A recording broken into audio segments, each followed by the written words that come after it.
So before we get off of the Bloodline, I want to talk about Paul Heyman because other than him being a little bit weird when he first spoke to the Usos, that's backstage interview with Kayla Braxton was something that we haven't seen from Paul Heyman before. I feel like he Worried. was very distracted.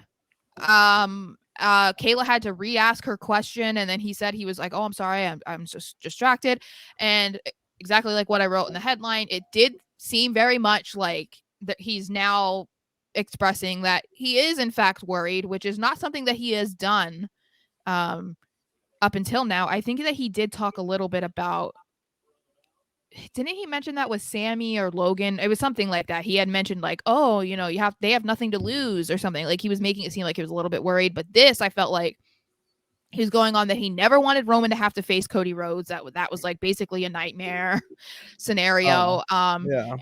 And said that Cody has no chance at Mania because the truth and the emotional baggage that he will be carrying into the show will basically defeat him before he even gets in the ring.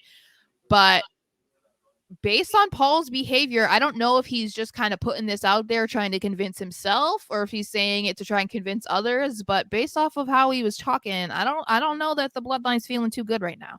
No, what is happening is Paul Heyman is seeing Judgment Day in the rearview mirror, or rearview mirror.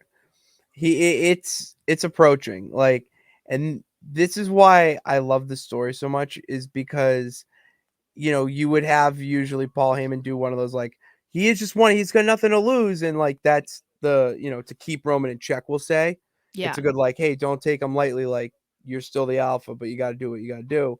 Yeah. Now this is like the genuine, and it's as genuine as possible, because this is, I would say, the biggest threat Roman's had to his title since Brock, and that's kind of a big deal, and it's different. It's not the Cody Rhodes who was here before, and Paul knows that, Roman knows that now. Like, they're really steering into the skid with that, and I love it. I think it's great.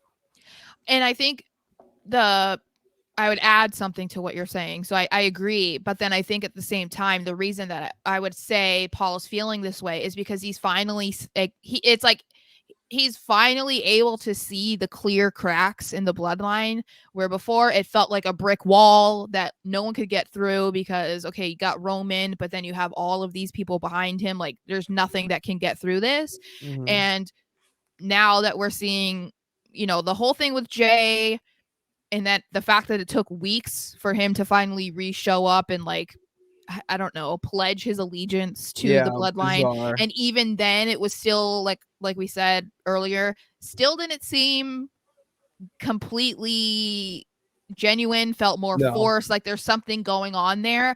And I think Paul usually was probably just trying to look past those types of things because, he's like the number one cheerleader and he's going to believe in Roman. But now that Roman's not been around, I think Paul's kind of seeing things a little bit clearer. And that's adding to the worry about Cody, other than the fact that Cody's the hottest thing in wrestling right now. Like, that's going to be a challenge for Roman. But then seeing pieces are falling off their Yes. kingdom, I imagine is adding to that. So very interesting. I liked that. And I like how much they're, like we said, that they're bringing up Cody, because we need to, especially when we're so close to Mania.